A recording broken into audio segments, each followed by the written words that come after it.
ಕೆಎಸ್ಪಿಸಿಬಿ ನಿರ್ಲಕ್ಷ್ಯ ಎಕ್ಕುಟಿ ಹೋದ ತಿಪ್ಪಗೊಂಡನಹಳ್ಳಿ ಕೆರೆ. ತಿಪ್ಪಗೊಂಡನಹಳ್ಳಿ ಕೆರೆ ನೀರಲ್ಲಿ ಬರೀ ವಿಷಕಾರಿ ನೊರೆ.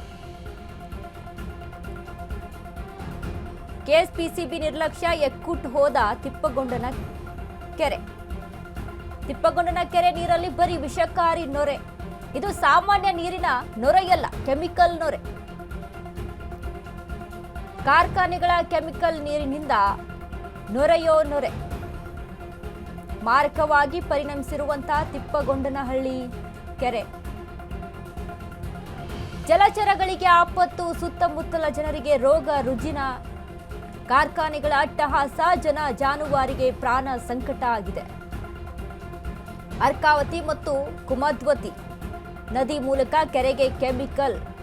ಬೆಂಗಳೂರು ದಕ್ಷಿಣಕ್ಕೆ ಸೇರುವ ತಿಪ್ಪಗೊಂಡನಹಳ್ಳಿ ಕೆರೆ. ಇದರಿಂದ ಮಾಗಡಿಯ ಕೆಲ ಹಳ್ಳಿಗಳಿಗೂ ಕೂಡ ಎಫೆಕ್ಟ್ ಆಗ್ತಾ ಇದೆ. ತಿಪ್ಪಗೊಂಡನಹಳ್ಳಿ ಕೆರೆ ಸುತ್ತಲಿನ 10 ಹಳ್ಳಿಗೆ ಕಂಟಕ. ಕಂಡರೂ ಕಾಣದಂತೆ ಇದ್ದಾರೆ ಭ್ರಷ್ಟ ಕೆಎಸ್ಪಿಸಿಬಿ ಅಧಿಕಾರಿಗಳು. ಕೈಗಾರಿಕಾ ತ್ಯಾಜ್ಯ ಶುದ್ಧೀಕರಣಕ್ಕೆ ಸಾರ್ವಜನಿಕರ ಆಗ್ರಹ ಕೇಳಿ ಬರ್ತಾ ಇದೆ.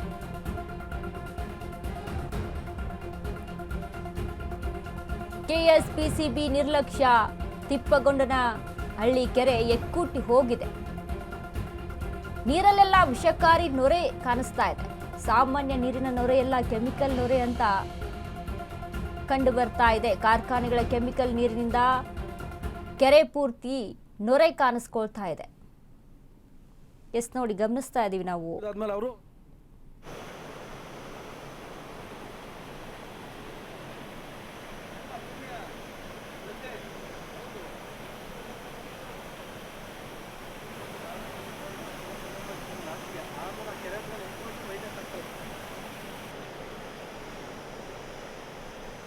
ಎಸ್ ನೋಡಿ, ನಾವು ಆ ಕೆರೆಯನ್ನ ಗಮನಿಸ್ತಾ ಇದ್ದೀವಿ. ಅಲ್ಲಿ ನೀರಲ್ಲಿ ಒಂದು ರೀತಿಯಾಗಿ ಸೋಪ್ ಪೌಡರ್ ಹಾಕಿದಾಗ ನೊರೆ ಬರುತ್ತಲ್ಲ, ಆ ರೀತಿಯಾಗಿ ಕಾಣಿಸ್ತಾ ಇದೆ.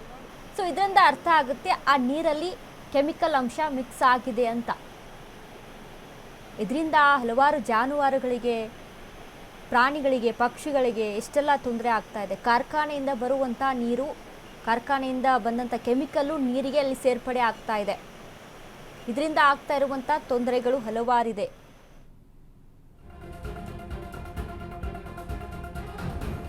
ಕೆಎಸ್ಪಿಸಿಬಿ ಚೇರ್ಮನ್ ಮಳವಳ್ಳಿ ನರೇಂದ್ರ ಸ್ವಾಮಿ ಅವರೇ, ತಿಪ್ಪಗೊಂಡನಹಳ್ಳಿ ಕೆರೆ ನೊರೆ ನಿಮ್ಮ ಕಣ್ಣಿಗೆ ಬಿದ್ದಿಲ್ವಾ? ಐಎಫ್ಎಸ್ ಅಧಿಕಾರಿ ಆರ್ ಗೋಕುಲ್ ಅವರೇ, ಇದು ಕಾಣಿಸ್ತಾ ಇಲ್ವಾ ನಿಮ್ಮ ಕಣ್ಣಿಗೆ?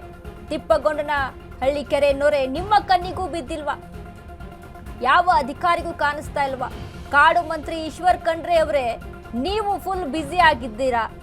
ತಿಪ್ಪಗೊಂಡನಹಳ್ಳಿ ಕೆರೆ ನೊರೆ ನಿಮ್ಮ ಕಣ್ಣಿಗೂ ಬಿದ್ದಿಲ್ವಾ? ಅಥವಾ ಕಣ್ಣಿದ್ದು ಕುರುಡರಾಗಿದ್ದೀರಾ ಸಚಿವರು, ಎಂಡಿ ಅಧಿಕಾರಿಗಳೇ? ಕಾರ್ಖಾನೆಗಳು ಅಧಿಕಾರ ಶಾಹಿ ವ್ಯವಸ್ಥೆಯ ಅಪವಿತ್ರ ಮೈತ್ರಿ ಎಫೆಕ್ಟ್. ಇದಕ್ಕೆ ಬ್ರೇಕ್ ಯಾವಾಗ? ತಿಪ್ಪಗೊಂಡನಹಳ್ಳಿ ಕೆರೆ ಶುದ್ಧೀಕರಣ ಯಾವಾಗ? ಜನಗಳನ್ನ ಕೈ ಸರ್ ನೋಡಿ, ಇದು ಮೊದಲಿಗೆ ಬಂದು ತಿಪ್ಪಗೊಂಡನಹಳ್ಳಿ ಜಲಾಶಯ ಸೇರುತ್ತೆ. ಇಲ್ಲಿಂದ ಮತ್ತೆ ಯಾವುದು ನಮ್ಮ ಮಂಚನಬೆಲೆ ಜಲಾಶಯ ಹೋಗುತ್ತೆ. 2 ಜಲಾಶಯ ಹಾಳಾಗ್ತಾ ಇದೆ. ಇದರಿಂದ ಮುಂದೆ KRS ವರೆಗೂ ಹೋಗುತ್ತೆ ಸರ್. ಇದನ್ನ ಅತಿ ಶೀಘ್ರದಲ್ಲೇ ಎಚ್ಚೆತ್ಕೊಂಡು ಜನಗಳು, ಸುಮಾರು 15 ವರ್ಷದಿಂದ ಇದೇ ಸಮಸ್ಯೆ ಸರ್. ಜಾನುವಾರುಗಳಿಗೆ ಕುಡಿಯೋಕೆ ನೀರಿಗೆ ಸಮಸ್ಯೆ ಇದೆ, ಮತ್ತು ಇಲ್ಲಿ ರೈತರುಗಳಿಗೆ ತುಂಬ ಸಮಸ್ಯೆ ಇದೆ. ನಾವು ಇಲ್ಲಿನ ನೀರನ್ನ ಪ್ರತಿನಿತ್ಯ ಬಳಕೆ ಮಾಡ್ತಾ ಇದ್ದವ್ರು. ನಾವು ಇಲ್ಲಿನ ಅಕ್ಕಪಕ್ಕದವ್ರೆ, ನಾವು ನೀರನ್ನ ಬಳಕೆ ಮಾಡಿ ಇದೇ ನೀರು ಕುಡಿತಾ ಇದ್ದವರು. ನೋಡಿ, ನಮ್ಮ ಪೀಣ್ಯ ಇಂಡಸ್ಟ್ರಿ ಏನಿದೆ ಅಲ್ಲಿಂದ ಸಂಪೂರ್ಣವಾಗಿ ಇಲ್ಲಿಗೆ ಬರುತ್ತೆ. ಜೊತೆಲಿ ಮಾದನಾಯಕನಹಳ್ಳಿ ಇಂಡಸ್ಟ್ರಿ ಏನಿದೆ ಅದು ಸಂಪೂರ್ಣವಾಗಿ ಇಲ್ಲಿ ಅರ್ಕಾವತಿಯ ಮೂಲ ದಂಡೆಯಿಂದ ಸೀದಾ ಇಲ್ಲಿಗೆ ಬರುತ್ತೆ ಸರ್. ನೀವು ನೋಡ್ತಾ ಇದ್ದೀರಾ ಸರ್, ಎಷ್ಟು ನೊರೆ ಇದೆ. ಎಲ್ಲ ರಬ್ಬರ್ ಥರ ಸರ್. ಒಂದು ಕಡ್ಡಿಲಿ ಹಿಂಗೆ ಎತ್ಬಿಟ್ಟು ತೋರಿಸ್ತೇನೆ ನಾನು ನಿಮಗೆ. ಅದೆಲ್ಲ ಕಚ್ಕೊಳುತ್ತೆ. ಮಾಮೂಲಿ ನೊರೆ ಆದರೆ ಬಿಟ್ಟು ಹೋಗುತ್ತೆ. Waste oil sir, old oil.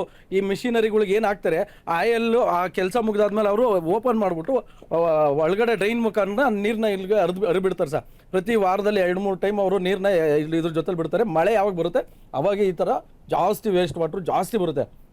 ಇನ್ನೊಂದು ಏನು ಹೇಳ್ತೀನಿ ಅಂದರೆ ಸರ್, ಇಲ್ಲಿ ಮೀನುಗಾರಿಕೆ ಮಾಡ್ತಾರೆ ಸರ್. ಸರ್ಕಾರದಿಂದನೇ ಮೀನುಗಾರರುಗಳಿಗೆ, ಹೌದು ಸರ್, ಮೀನುಗಾರರುಗಳಿಗೆ, ಹೌದು ಸರ್, ಮೀನುಗಾರರುಗಳಿಗೆ ಸರ್ಕಾರದಿಂದ ಒಂದು ಬೋಟು ಒಂದು ತೆಪ್ಪಕ್ಕೆ ಒಬ್ಬ ಮನುಷ್ಯನಿಗೆ ಇಷ್ಟು ಅಂತ ಸರ್ಕಾರದವರು ಡೆಪಾಸಿಟ್ ಮಾಡಿಸ್ಕೊಂಡು ಅವ್ರಿಗೆ ಮೀನು ಹಿಡಿಯಲಿಕ್ಕೆ 1 ವರ್ಷಕ್ಕೆ ಇಷ್ಟು ಅಂತ ತೊಗೊತಾರೆ ಸರ್.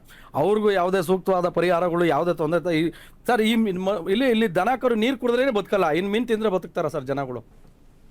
ಇನ್ನೊಂದು ಏನು ಹೇಳ್ತೀನಿ ಅಂದರೆ ಸರ್, ದಯಮಾಡಿ ನಮ್ಮ ಏನು ರಾಜ್ಯ ಸರ್ಕಾರ ಇದೆ, ದಯಮಾಡಿ ಇದನ್ನು ಎಚ್ಚೆತ್ಕೊಂಡು ಬೇಗ ಇದನ್ನು ಕಂಡುಹಿಡಿದು ಇದನ್ನು ಸಮಸ್ಯೆ ಬಗೆಹರಿಸ್ತಿಲ್ಲ ಅಂದರೆ ಸರ್, ಮುಂದಿನ ದಿನಗಳಲ್ಲಿ KRS ಅಂತೂ ಆಗೇ ಆಗುತ್ತೆ ಸರ್. ಅವ್ರಿಗೆ ಸರ್ ನೋಡಿ ಸರ್, ಕೆಲವೊಬ್ರು ವಿದ್ಯಾವಂತರಿದ್ದಾರೆ, ಕೆಲವೊಬ್ರು ಅವಿದ್ಯಾವಂತರಿದ್ದಾರೆ ಸರ್. ಅವ್ರಿಗೇನು ಸರ್, ಊಟ ಮಾಡಬೇಕು, ಅವತ್ತಿನ ಕೂಲಿ ಉಡ್ಸ್ಕೊಬೇಕು ಅಷ್ಟೇ ಸರ್ ಅವ್ರಿಗೆ ಗೊತ್ತಿರೋದು. ಯಾವ ಥರ ಕಾಯಿಲೆಗಳು ಬರ್ತಾ ಇದೆ ಸರ್?